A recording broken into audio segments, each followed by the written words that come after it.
Operation Domination is underway. The ultimate game plan to dominate your NFL experience. With your hosts, Dan and you gotta be confident about your Achilles when you Chase show up. Thornton, Yeah, I mean, I got him at and Adam the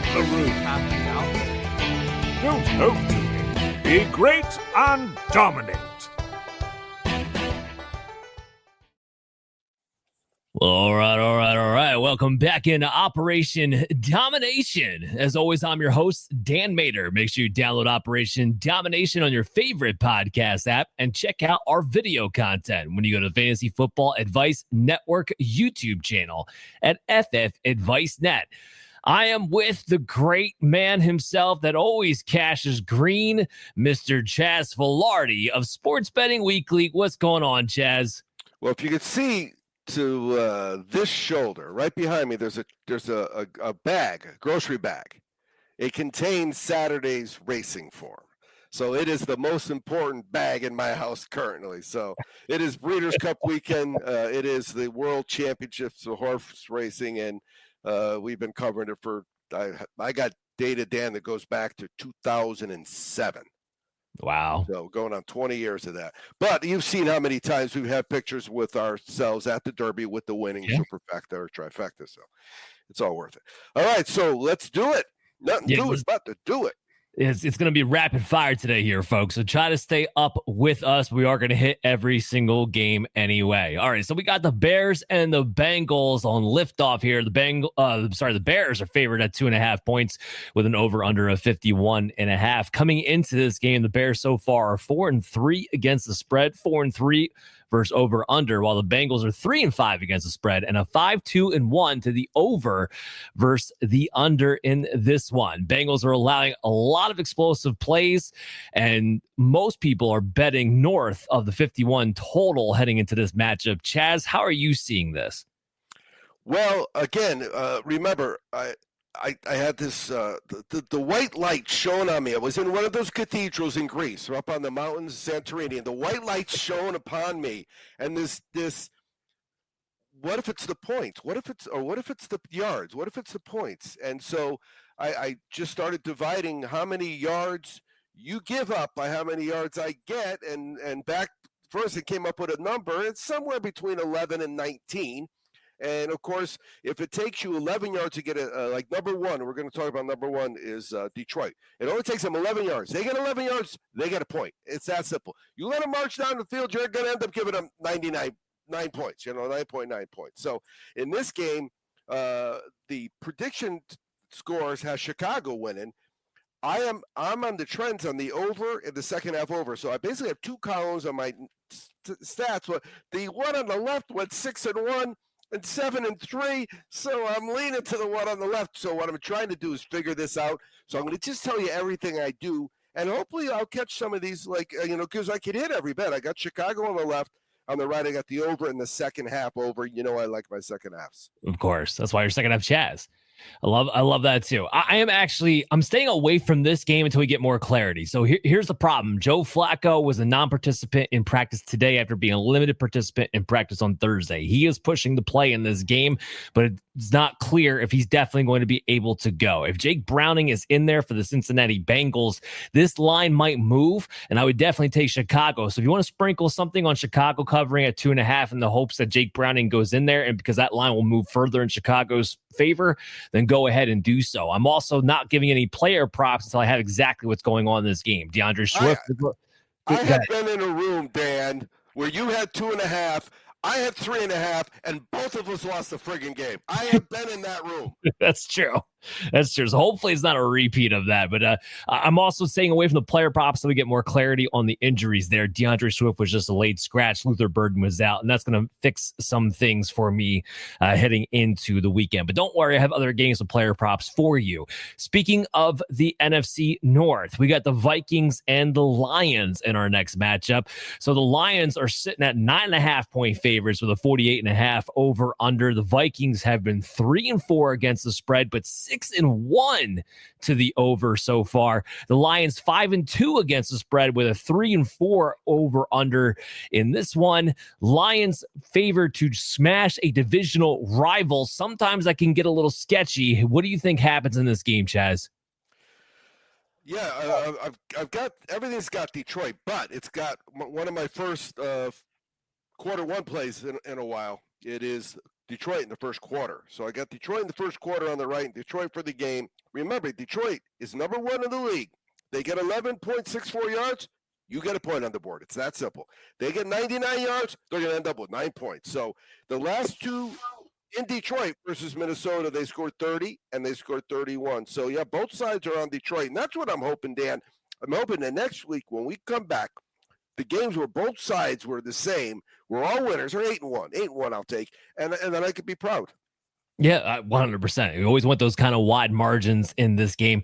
I am going to take Detroit to cover in this one. J.J. McCarthy has not thrown the ball more than 22 times in a game. We don't know if Kevin O'Connell trusts him to throw the ball more than that. We haven't seen him since week 2. So there's a lot of question marks on a Vikings defense that's a little bit banged up and not playing up to snuff. I know it's a division rivalry game. I know sometimes these things can be wonky, but give me Detroit at -9.5 and give me the over at 48.5. I think the Lions put up at least 30 points in this game, and the Vikings can go ahead and try to cover that on the back end, and we might get a 35-20 type of ball game in this one. I do have a player prop for you guys in this matchup, and it's been a common one for me throughout the season. It is Amon-Ra St. Brown over under at 78.5 receiving yards. I have him projected for 89.3 receiving yards heading into this game. He's been averaging 77 yards, which is basically right at the line, while the Minnesota Vikings are averaging 132.4 yards to the wide receiver position. They're not quite amongst the worst in the league, but that is a pretty decent pass funnel so far this season. That boosts Amon-Ra St. Brown to 89.3. Give me the guy who's been reliable for this passing team on the over there.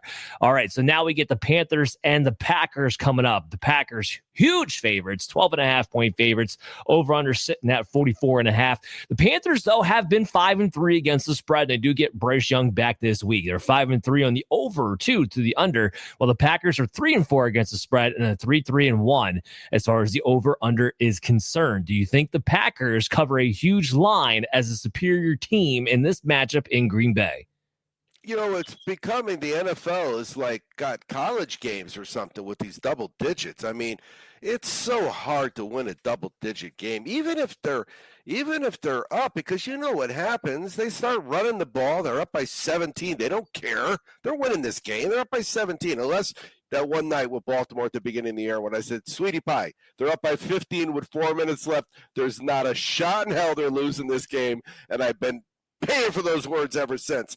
And then, but the other team is throwing and throwing and throwing and throwing. So it's tough. But yeah, what I got here is I really am looking at playing a road game is not always equal. And playing a road game in Green Bay, right, is different than playing a road game in a lot of places. So in the first half, Green Bay scoring 10 plus and 7 straight at home. They're 6-1 against the spread. And for the game, 7 straight home games, they scored 22 plus in a row. And they've given up less than or 18 or less in 7 straight as well. But, here's the thing. That ain't a 12-point difference. So this is where I look for 9.5. When it's a double digit, I look for 9.5. I take minus what? 150, 155, somewhere around there. And and that's what I go with.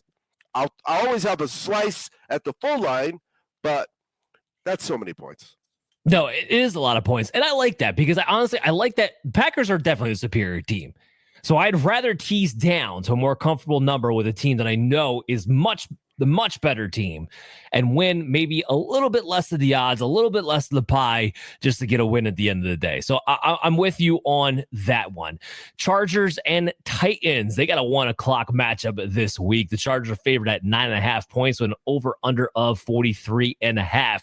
Chargers been inconsistent, especially when on the road. They're 3-4-1 against the spread, 4-4 as far as the over-under is concerned, but they are playing a Titans team that is 2-6 against the spread, and because their defense has been so porous, they're actually 5-3 to the over, and it is a low over-under in this matchup. So what do you see going into this game? Yeah, what I saw in this game that jumped out at me was that number, right? And it was the Tennessee against the spread number.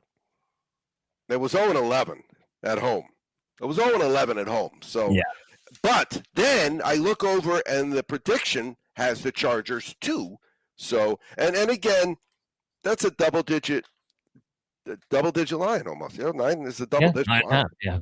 You got to win by 10. The Chargers should be able to handle business. The Titans simply just do not have enough offense. I do think this is a bet that I am comfortable at 9.5 taking, even with the Chargers on the road. Who, yes, they can sometimes play down to their competition, but the Titans are a mess of a team devoid of talent on both sides of the ball right now. All right, so the Falcons and the Patriots head on into this matchup. It is in New England. The Patriots are favored at 5.5 points with an over-under of 44.5. Falcons have been 3-4 against the spread and 1-5-1 to the over-under, while the Patriots have been 6-2 against the spread so far this season with a 4-4 over-under. Lines here, injury news here. Michael Penix is back. Drake London looks like he's back. So the Falcons at least look like they'll be closer to full strength. But the Patriots have been a really good team, and the Falcons have been terrible on the road, even with Michael Penix has been playing, even with Drake London, who has been playing. So what do you think happens in this matchup? All right, bear with me because we're dealing with 2 minutes of post. I was checking on the races. I lost you there. So we're in the Falcons? Falcons and Patriots. Yeah. So how bad was watching that game last week? Oh, it was brutal. If my wife, I realize he's a grown man. He's an old ass man. I realize that my wife is a mother. And when she sees the kids hurting, and to us he is a kid, it was like, oh my goodness gracious, get him off the field. It looks so painful. All right, so and how good is the Patriots quarterback playing, huh? Oh my goodness gracious! Drake May's on fire. Drake May's on absolute fire. All right, so I'm looking and I've got New England on the trends. However, the prediction said under, which, if you think about it, this is not a bad play. No, it's not. Like the Falcons have struggled to score on the road, and the Patriots they have no problem when grind them out games. That is Vrabel style. So I don't mind the under at all. This is a game though where I do have some props for you guys. So Bijan Robinson, a well that I typically try to go to. I'm only on his receiving yards heading into this matchup. So he's got an over under of 36.5. I have him projected for about 44.3 heading into this game. And he's been averaging 59 yards per game. I know it was a letdown against the Miami Dolphins. Again, Michael Penix is back. He's been checking the ball down to Bijan Robinson quite consistently. Falcons are underdogs, which means negative game script in the second half. That should play well the Bijan Robinson side. So give me the over on his receiving yards heading into this matchup. Okay, so with that, let's go. Well, no, I'm sorry. I have a Drake May player prop for you too. I thought I had a second one. Passing yards, 232.5. I'm over on the passing yards just slightly. Not a big edge, but with the way he's been playing, enough for me to want to jump on it. So I haven't projected a 235.5 passing yards in this game. His last 3 performances have been 273, 261, and 222. And that 222, he only had 23 pass attempts. As long as he gets to somewhere between 26 and 30 against this Falcons defense that is banged up at the moment, I do believe he will get over that 235.5 mark against this Falcons team. So yeah, give me Drake May, who's just been on absolute fire as of late, over his passing yards prop. Okay, so let's talk about my team a little bit. 49ers and the Giants in New York, west to east coast, 1:00 game, but the 49ers are still favored at 2.5 points with an over under of 47.5. 49ers have been 4-4 against the spread and 4-3-1 as far as the over-under is concerned. Giants have been 4-4 against the spread with a 4-4 over-under. So 2 teams that have been dead even against the spread this season in a tight line. Chaz, what do you got? Yeah, so here's the problem with this game, right? I mean, that guy kind of was the heart and soul of that team. So, yeah. Now the Giants have only one data point. They've scored 7+ in 5 of 5. They're 5-0 against the spread first quarter, 7+. Quarter 1, San Francisco under 8-9. But here's the one that jumps out at me. On the road in the second half, in their last 9 games, they're 1-11 against the spread, San Francisco, because they don't score. They're scoring less than 10. In the second half, right? Yeah. Yeah. In the second half, you're absolutely right. Because Shanahan has been notorious for not putting up a ton of points in the second half. So look out for that bet. But talk about player props. Here we go. Christian McCaffrey, light it up, baby.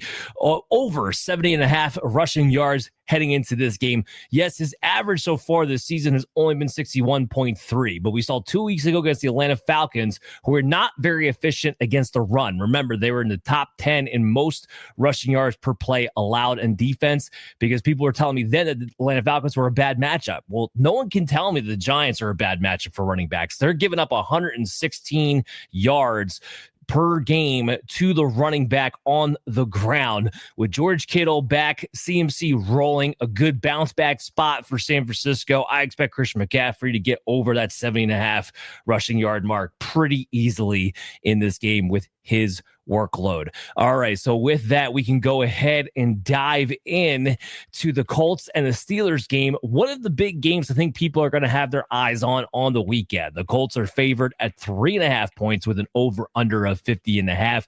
Colts have been excellent, not just as an NFL team, but against the spread too. They've been 6-2, 5-3 to the over, and this is a big over for a Colts Steelers game. But the Steelers have been 3-4 against the spread with a 5-2 to the over as well. So both teams pining towards the over. And you know what, Chaz? I'm on the Colts and I'm on the over, and I love it for a same game parlay this week. What do you think? Yeah, I've been betting them every week, and every week they just do stupid stuff. That Taylor guy just went off again. It was just amazing. So here's what we got. First half, last 12 of 13, the Colts have scored 13 plus. At 13 plus is going to get you most overs, right? In the second half, in the last 5 of 6, they've scored 15 plus. This is overall, which is almost a whole year, right? They're over 5-0-1. And then in their last 11 games, they've scored 31 or more 10 times. Yeah, I've got quarter 2 Indy. It's my first quarter 2 play of the weekend, but one of my first quarter 2 plays in a while. Quarter 2 Indy team total over and half 2 over. So I'm on Indy. I love it. We're both seeing that kind of the same way then.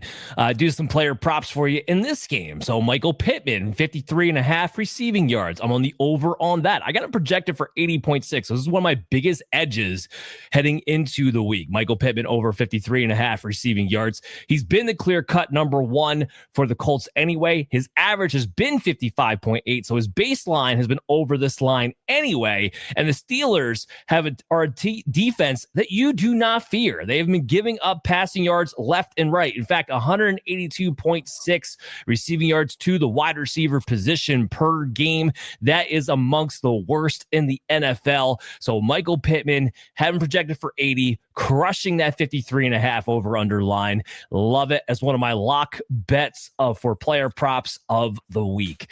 Let's dive into that Broncos-Texans game. We have Houston at home favored at -1.5 and an over-under of 40.5.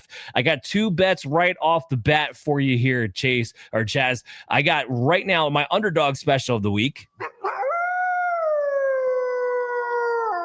Broncos win this game outright in my mind, and I'm taking the under because you have 2 teams with 2 good defenses and 2 offenses that don't score unless they absolutely have to. So I got the under, and I have the Broncos winning this game outright. What do you say?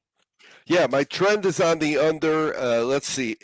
On the road, Denver scored 21 or less 3 straight, and the under in Houston's home games is 110-1.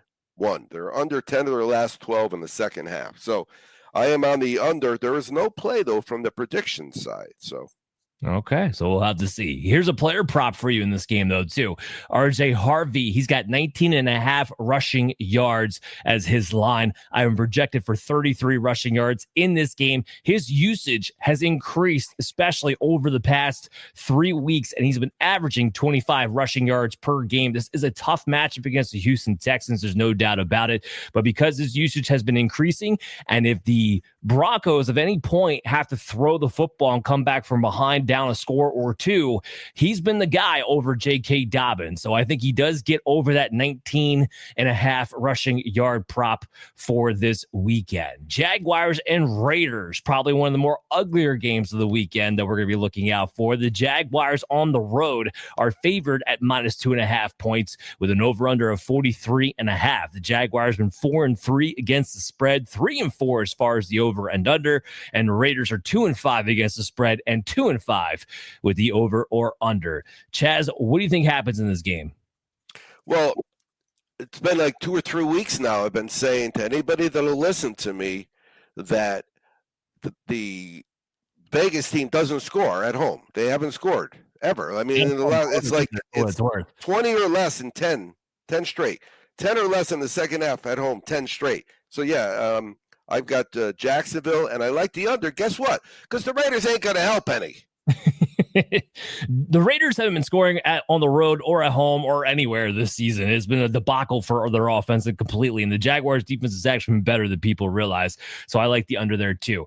All right, Saints and Rams, one of the biggest blowout setups of the weekend. The Rams are favored at 14.5 points with an over-under of 43.5. The Saints have been 2-6 against the spread and 3-5 to the over-under, while the Rams have been 5-2 against the spread and 3-4 to the over-under. With a big line like that, even though the Rams are clearly the better team, is this swaying you at all for what could happen in this matchup? Actually, not only do both sides of my page have the Rams, but my trends say bet them again at halftime because I think what happens in the second half, they just grind it out. Now, I will say the Rams have won for me in the second half more than 2 times this year, maybe 3 or 4, actually. Yeah, so 14.5, you think, okay, NFL games, are you really going to bet a 14.5 favorite? Tyler Shuck might, and we've seen some bad quarterback play from young guys. Jake Browning was awful. Cam Ward has not been very good this season. Dylan Gabriel has been awful. Tyler Shuck's worse than all of them. And so this could be a real debacle. Them missing Eric McCoy, their center, against this pass rush and this penetration up the middle could just be an utter disaster. I think this is a blowout city game for the Rams to cover quite easily in this. When the Rams are on, the Rams could play offense with anybody. Yeah. Well, that too. They might not even have to. They might not have to play offense in the second half. They might already have this game well in hand. My player prop is picking on Tyler Shuck. So his over-under for his passing yards is 192.5. And I have him projected for 162 passing yards in this game. So that kind of plays into how we think this game is going to go. It's just not a good matchup and not a good spot for this rookie to make his debut. The biggest game of the weekend as far as competition goes, the Chiefs and the Bills. The Chiefs on the road in Buffalo, favored still at -1.5. So it's basically a pick 'em type of matchup. The over-under is at 52.5. The Chiefs are 5-3 against the spread, 3-5 to the over-under, while the Bills are 3-4 against the spread and 4-3 to the over-under. How do you see the biggest matchup of the weekend going, Chaz? The other night, every time he touched the ball, everybody in the house where was watching the game would yell "criminal," and the reason was that article or somebody did a post where it said, "Hey, dude, you're cocky like you just came back from an Achilles or something." That's not why you were gone. You were gone because you almost killed people. Maybe you should tone it down a bit and be thankful for your second chance because there's a guy from Alabama that didn't get a second chance, right? Sure. Yeah. Yeah. So, but it was funny because then somebody who didn't get it because they weren't a football fan said, why are you being racist? And we said, this has nothing to do about the color of his skin. If it was a white guy that was speeding and hurt somebody, we'd be saying the same thing to him. You should just be humble. But humble. I think about it. They're down. I saw in the game the other night. It was Miami, right? And they were horrible, right? They were horrible. And some guy got a first down in a game that had 6 points, and he did a thing. He did his thing, whatever his thing is for a first down, and I'm out of my freaking mind on the couch, and I'm alone. So I'm questioning my sanity at this point. I'm saying, no, I played football for a lot of years. That's not how you play football. Just shut your mouth, go back to the huddle. You're down 28-6. Especially, I'm with you in that situation. It's a close game. It's early in the game. Fine, you get amped up 100%. You're getting blown out, dude. It's not the time. You're just being because what it does, it's just basically saying it's about me. Right. Yeah, that's not what a team player does. Christian McCaffrey ain't going to do that. He's just going to grind. He'll be right ready to take the ball again if he's down 28-6. But of course, that don't happen to him very often. No, it doesn't. I am going to take the Chiefs to cover in this ball game. The Bills have not been very good when playing against good competition this year, and it hasn't happened very often this season. The Chiefs are rolling right now with all their pieces back. Speaking of the guy you're referring to, his name is Rashee Rice. I do have a player prop on him. I got the over on his receiving yards at 72.5 receiving yards. I got him projected for 84 receiving yards heading into this matchup. He's already averaging 67.5 between the two games. And remember, his first game back when he had 42 yards receiving, he didn't play a full set of snaps. He played a full set of snaps this past weekend and went over 90 yards quite easily. It looks by far, more so than Travis Kelce, the guy who has the most chemistry now with Patrick Mahomes. They just know where each other's on the field at the moment. He could get half of that on a pass where Patrick goes like this, just throws it up. Yeah, it goes about a foot in the air. Rashee Rice, because he's just so damn fast. Yeah, no, he's excellent with that, especially yards after the catch. And the Bills have not been good, guys. And they were allowing 135 receiving yards to the position on a gamely average this year. I'm looking for Rashee Rice to clear that 72.5 kind of easily. We go to the Sunday night football game, and we got the Seattle Seahawks taking on the Washington Commanders in Washington. Seattle on the road from west to east coast, another west to east coast, but I still like it. A lot of road favorites this week. Seattle's -2.5, and then the over-under set at 48.5. The Seahawks, though, they've been 5-2 against the spread with a 4-3 for the over and under. Commanders are 3-5 against the spread with a 3-5 to the over and under. Chaz, how you seeing this ball game? Did you have a prop on this one? I did. So I can talk about that while you look up this line here. I do have Kenneth Walker. So his receiving yards prop, and I know it's been dicey as far as him actually getting targets, but it's only sitting at 4.5.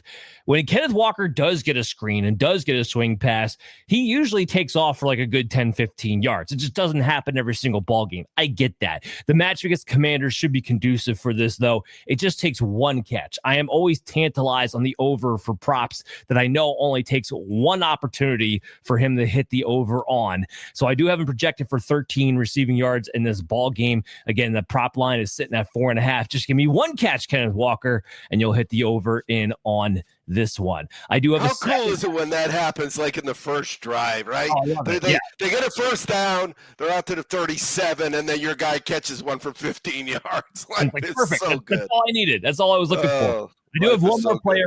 I do have one more player prop for you. So it's the other running back on the other side, Jerry McNichols, attacking receiving yards for running backs. His receiving yard prop is only 7.5, and this is surprising because he is the third down passing catching back for the Washington Commanders. I do have him projected for at least 12 receiving yards in this game. His average has been 8.9, so his average baseline is over the prop line right now. And Seattle has been a defense that does, while they shut down a lot of things, they do allow receiving yards to the running back position, averaging between 34 and 37 receiving yards to the running backs per game. It's a hell of a cushion for a guy who is the lead back.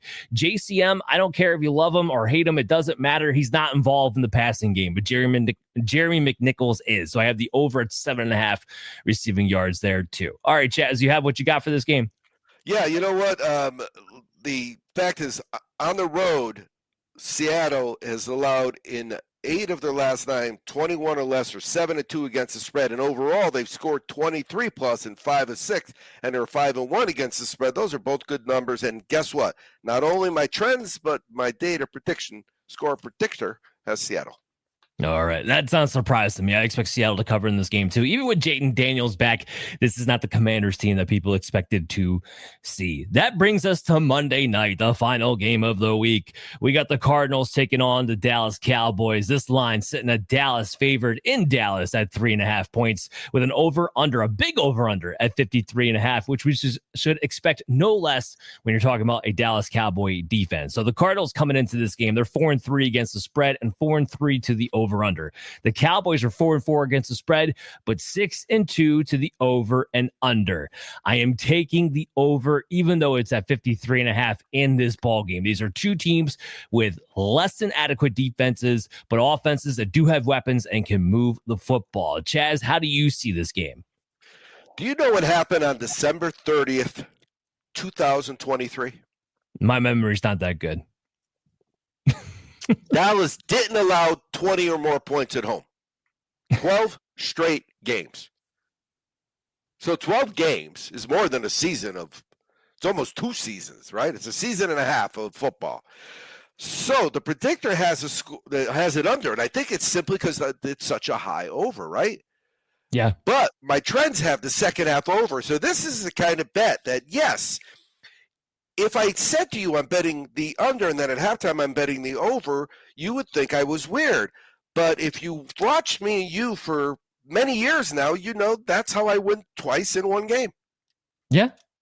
Absolutely. That's how you win twice in one game. So I like that bet too. A nice little way to attack it.